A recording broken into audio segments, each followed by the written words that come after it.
اللہ علیہ السلام کی بارگاہ میں یہ رشتہ بناؤ درود و سلام بھیجنے کا۔ حضور علیہ السلام ارشاد فرماتے ہیں، ابن ماجہ میں حدیث موجود ہے، حضور فرماتے ہیں کوئی کہیں سے بھی مجھ پر درود و سلام پڑھے، کیونکہ یہ میلاد کا مہینہ ہے، اس میں زیادہ سے زیادہ حضور علیہ السلام کی بارگاہ میں درود و سلام پڑھنا چاہیے، جتنا زیادہ ہو سکے درود و سلام کی کثرت کرنی چاہیے۔ یہ مرحبا حضور علیہ السلام کو مرحبا کہنے کی نیت سے، حضور کا یوم ولادت کو مرحبا کہنے کی نیت سے زیادہ سے زیادہ اس میں درود و سلام پڑھنا چاہیے۔ ابن ماجہ میں موجود ہے، حضور فرماتے ہیں کوئی کہیں سے بھی مجھ پر درود پڑھتا ہے، میرا غلام دنیا کے کسی کونے میں ہوتا ہے، مجھ پر درود و سلام بھیجتا ہے، حضور فرماتے ہیں میں اس کا سلام سنتا بھی ہوں اور اسے جواب بھی عطا فرماتا ہوں۔ اب ابن ماجہ کی حدیث بتا رہی ہے کہ حضور ہر بار سلام سنتے ہیں، ہر بار جو ہے وہ جواب بھی عطا فرماتے ہیں۔ اب مجھے آپ بتائیے الصلاۃ والسلام علیکہ یا رسول اللہ کا آسان سا ترجمہ کریں تو کیا ہوگا؟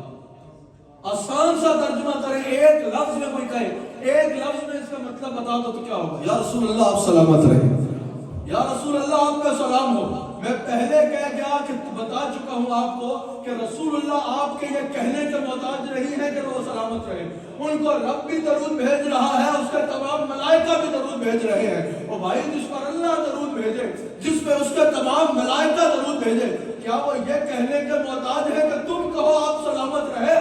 بات اور ہے، بگڑی تمہاری بنانا مقصود ہے، وہ تو سلامت ہے ہی ہے، سلامتیاں تو ہے ہی ان کے قدموں سے، سلامتیاں تو ساری ہے ہی ان کی وجہ سے۔ ان کا روزہ اقدس میں تو اللہ فرماتا ہے ان کے چہرے انور کو فَإِنَّكَ بِأَعْيُنِنَا، اے میرے حبیب علیہ السلام میری نگاہ قدرت کا ہر وقت اگر کوئی مرکز رہتا ہے تو آپ کا چہرہ انور رہتا ہے، ہر وقت میری نگاہ قدرت آپ کے چہرے انور پہ رہتی ہے۔ آپ بتاؤ کسی کا سونا پتر ہو وہ کہتا ہے نا میری نظر ہر وقت تیرے چہرے پہ رہتی ہے، کسی کا محبوب سونا ہو وہ کہتا ہے نا میری نظر کا مرکز ہر وقت میرا چہرہ رہتا ہے، کسی کا پیر سونا ہو وہ کہتا ہے نا میری نظر ہر وقت اپنے پیر کے چہرے پہ رہتی ہے۔ وہاں کوئی مثال نہیں دی جا سکتی، لیکن اللہ اپنے حبیب پر بندہ نوازی فرماتے ہوئے، اللہ اپنے حبیب پر کرم نوازی فرماتے ہوئے کہتا ہے فَإِنَّكَ بِأَعْيُنِنَا، اور میرا سونا حبیب میری نگاہوں کا اگر مرکز ہے تو مجتمع کا چہرہ، اور اللہ کی نگاہ قدرت کا ہر وقت کوئی مرکز رہتا ہے تو مصطفیٰ جان رحمت صلی اللہ علیہ وآلہ وسلم کا چہرہ اقدس رہتا ہے۔ اللہ اکبر، ان کو تمہارے سلامتی کا کہنے کی ضرورت نہیں ہے، اگر تم کہو آپ سلامت رہے، لیکن جب تم کہتے ہو الصلاۃ والسلام علیکہ یا رسول اللہ، یا رسول اللہ آپ سلامت رہے، حضور فرماتے ہیں جب کوئی مجھ پہ سلام بھیجتا ہے میں اس کا جواب دیتا ہوں۔ بتاؤ یار، تم 1000 بار کہو، تم 1,00,000 بار کہو یا رسول اللہ آپ سلامت رہے، اور ایک بار مدینہ شریف سے تمہارے لیے پیغام آ جائے جا تو بھی سلامت رہے تو دنیا میں بھی بیڑا پار ہے اور آخرت میں بھی بیڑا پار ہے۔ وہ مفسرین نے وہ واقعہ نقل کیا نا کہ ایک شخص ہے، گناہگار شخص ہے، مر جاتا ہے، لوگ اس کے گناہوں کی وجہ سے اس کا کوئی اس کی میت کی طرف بھی کوئی دیکھتا نہیں ہے۔ اللہ تعالیٰ اپنے نبی کو حکم فرماتا ہے جائیے اس کا جنازہ پڑھائیے، نبی علیہ السلام جاتے ہیں اس کا جنازہ پڑھاتے ہیں، خود اس کے کفن دفن کا انتظام کرتے ہیں۔ لوگوں نے جب پوچھا کہ حضرت یہ تو بڑا گناہگار شخص تھا، آپ اس کے لیے جلوہ در ہوئے؟ انہوں نے جب اللہ تعالیٰ سے، اللہ کے قریب ہیں، اللہ سے سوال کرتے ہیں کہ یا اللہ یہ جو اس کے لیے تو نے خاص اہتمام فرمایا، لوگ تو اس کے بارے میں یہ کہتے تھے، وجہ کیا ہے؟ اللہ تعالیٰ نے فرمایا وہ لوگ ٹھیک کہتے تھے، وہ تھا بہت گناہگار، لیکن بات یہ ہے ایک دفعہ اس نے کتاب میں میرے حبیب کا نام پڑھا تھا، نبی آخر زمان کا نام پڑھا تھا، جب ان کا نام پڑھا تو ان پر درود و سلام بھیج دیا۔ اب یہ کیسے ہو سکتا ہے کہ خاتم النبیین پہ درود بھیجے اور اس کی آخرت خراب ہو جائے؟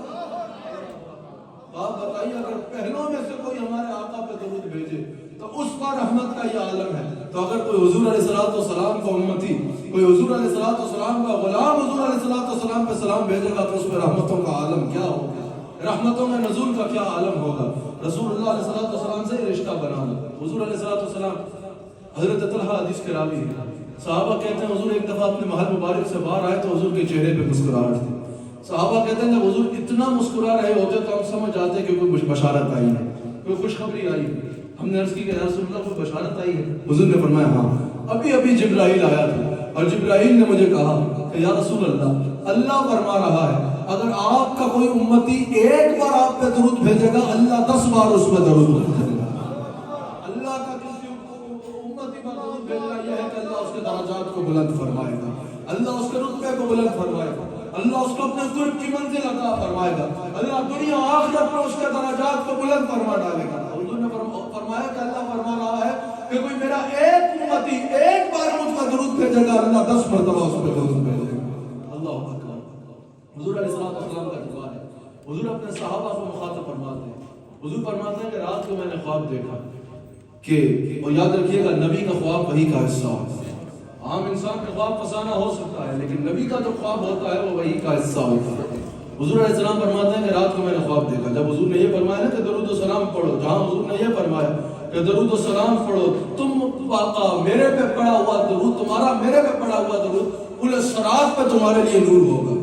حضور علیہ السلام ارشاد فرماتے ہیں کہ جو کثرت سے مجھ پہ درود پڑھتا ہوگا، حضور علیہ السلام نے اس کو قیامت کے دن مسافر کی خوشخبری عطا فرمائی ہے کہ اس کو میرا دستِ کرم ملنے سے ہاتھ ملانا نصیب ہوگا۔ حضور علیہ السلام نے ارشاد فرمایا کہ وہ سب سے زیادہ میرے قریب ہونا چاہتا ہے، اسے چاہیے کہ وہ سب سے زیادہ مجھ پہ درود پڑھے قیامت کے دن کے لیے۔ حضور فرماتے ہیں جو جتنا میرے پہ درود پڑھتا ہوگا قیامت کے دن اتنا میرے قریب ہوگا۔ حضور علیہ السلام ارشاد فرماتے ہیں کہ قیامت میں نے خواب دیکھا کہ قیامت کا دن پورے صراط سے میرا ایک امتی جو ہے وہ پورے صراط سے گزر رہا ہے، اپنے اعمال کے سبب کبھی دائیں گرنے لگتا ہے، کبھی بائیں گرنے لگتا ہے، کبھی آگے کے بال قریب تھا کہ وہ آگے گھٹنوں کے بال گرے اور پورے صراط سے کٹ کے جہنم میں چلا جائے۔ حضور علیہ السلام فرماتے ہیں قریب تھا کہ وہ گر جائے، لیکن مجھ پر پڑا ہوا درود آیا اور اس کا ہاتھ پکڑ کے اس کا پورے صراط پار کرا۔ حضور علیہ السلام پہ درود و سلام بھیجا، ہر وقت اپنی زبان کو درود و سلام سے تر رکھا کرو، ہر وقت کوشش کیا کرو کہ درود و سلام جاری رہے۔ یاد رکھنے کے لیے کوشش کرو کہ کوئی نہ کوئی ایسی چیز ہو، اگر ویسے یاد نہیں رہتا کوئی تسبیح ہاتھ میں پکڑنے کی عادت بنا لو، وہ خود یاد کراتی رہے گی کہ رسول اللہ علیہ السلام پر درود و سلام بھیجنا ہے، درود و سلام بھیجنا اپنی عادت بنا۔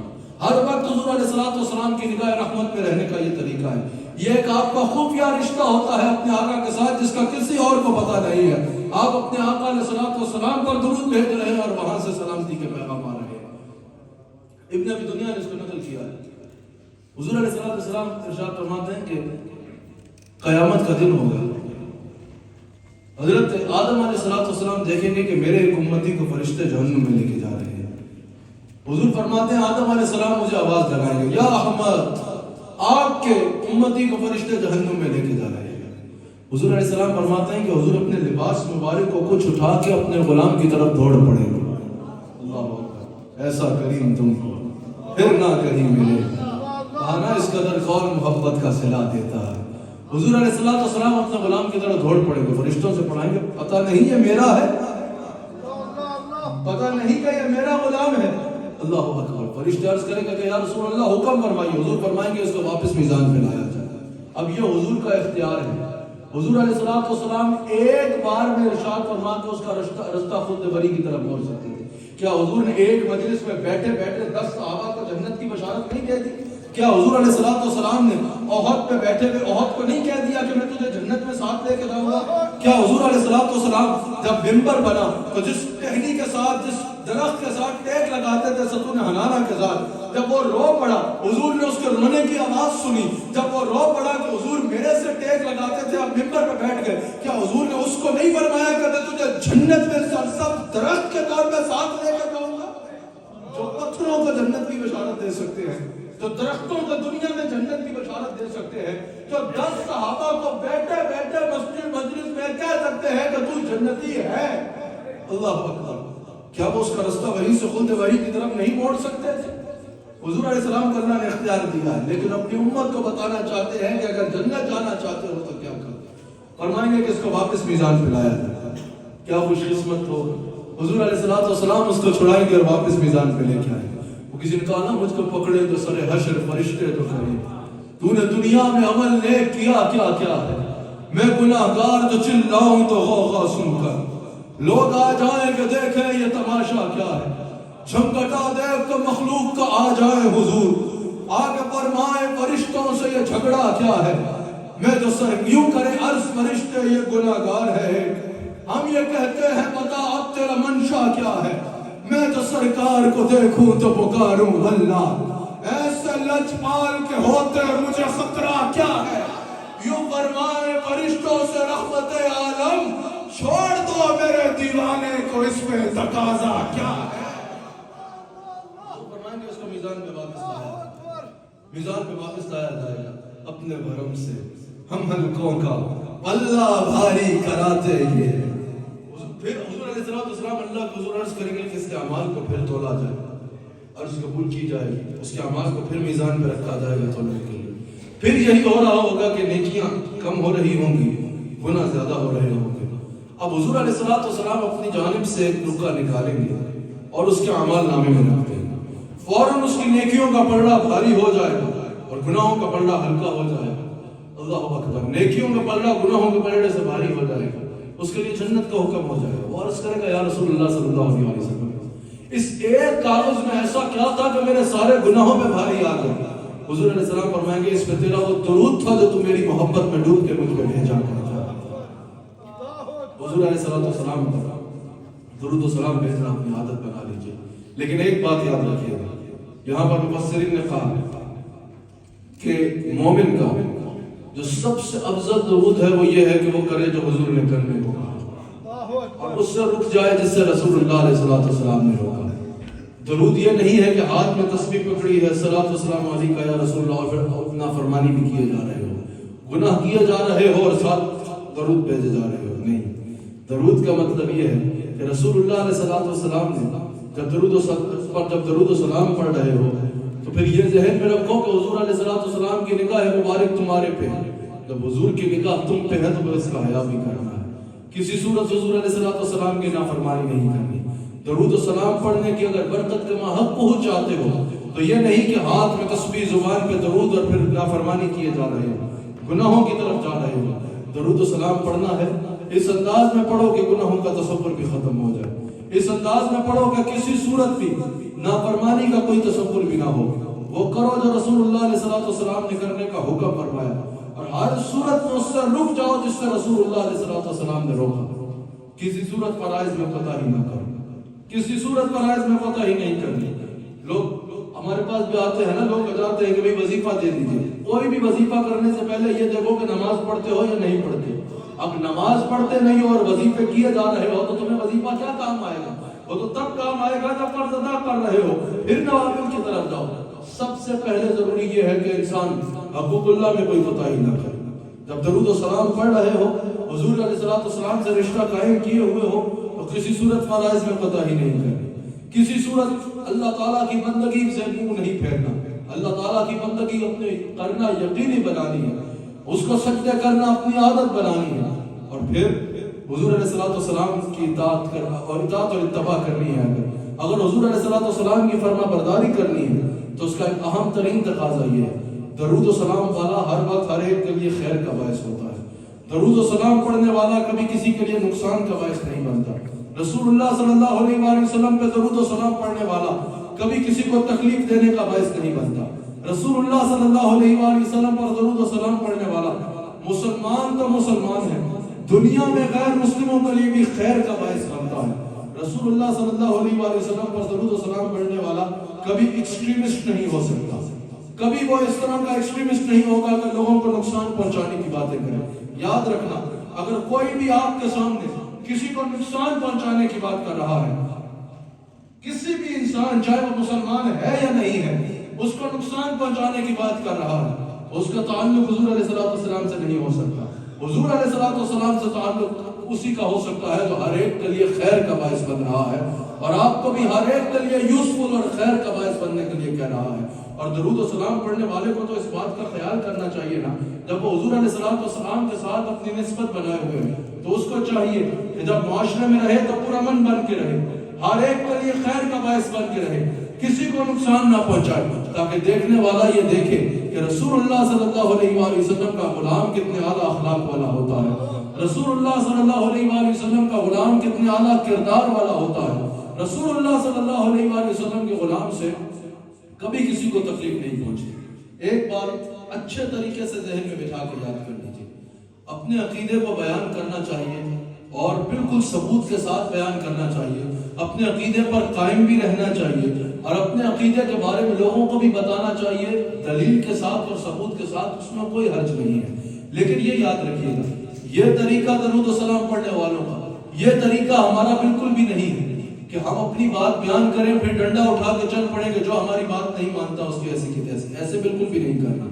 آپ نے اپنی بات کو دلیل سے بیان کرنا ہے۔ گالم گلوچ وہ کرتا ہے جس کے پاس دلیل ختم ہو جائے۔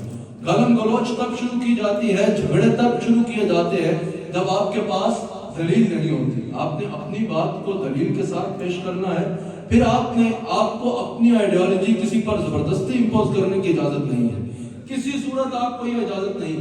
رسول اللہ صلی اللہ علیہ وآلہ وسلم کا دربار تھا، ایک صحابی حاضر ہوا، یا رسول اللہ صلی اللہ علیہ وآلہ وسلم، میں آپ کا غلام ہوں، مسلمان ہوں، میں اپنے بچوں کو آپ کی بارگاہ میں آنے کے لیے، آپ کی غلامی اختیار کرنے کے لیے ترغیب دیتا رہتا ہوں، لیکن وہ اس طرف نہیں آتے، کیا آپ مجھے اجازت دیتے ہیں کہ میں ان کو زبردستی لے آؤں آپ کی بارگاہ میں؟ اسی وقت آیت نازل ہو گئی، لا اکراہ فی الدین، دین میں سختی نہیں ہے، دین میں سختی نہیں ہے۔ اور اس مفسرین نے یہ بھی کہا کہ یہ فورس کنورژن کے بھی خلاف ہے، کسی صورت آپ کسی کو فورس پوری زبردستی اس طرف نہیں لا سکتے۔ یاد رکھیے گا، اس میں زبردستی کا کوئی تصور نہیں ہے۔ اگر آپ ایسا کریں گے کہ اپنا عقیدہ بیان کریں اور پھر لڑائی جھگڑے شروع کر دیں اور ڈنڈا اٹھا کے پیچھے پڑ جائیں کہ اس بات کو مانو اور ورنہ تو ہم تمہارا جینا مشکل کر دیں گے، تو یہ آپ اپنے دین کو اور اپنے مسلک کو بدنام کریں گے کہ ان لوگوں کے پاس کا دلیل نہیں ہے جو ایسے کر رہے ہیں۔ اب جس طرح اس ملک میں آپ رہتے ہیں، آپ کو تو زیادہ خیال کرنا چاہیے۔ اس ملک نے جب آپ کو فریڈم آف ریلیجن دیا ہے، وہ صرف آپ کا تو نہیں، وہ فریڈم آف ریلیجن ان کا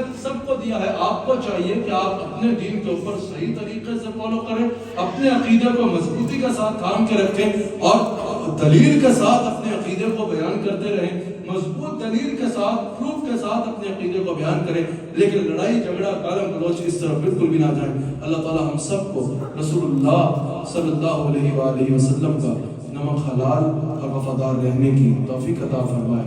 انشاءاللہ آنے والی جو جمعرات ہے حنفیہ مسجد میں انشاءاللہ ایک عظیم الشان محفل ذکر مصطفیٰ علیہ السلام کا انعقاد ہوگا۔ آپ حضرات اس میں شرکت یقینی بنائیں۔ دوران گفتگو اگر مجھ سے کوئی غلطی ہوئی تو صدق دل سے اللہ کی بارگاہ میں توبہ کرتا ہوں۔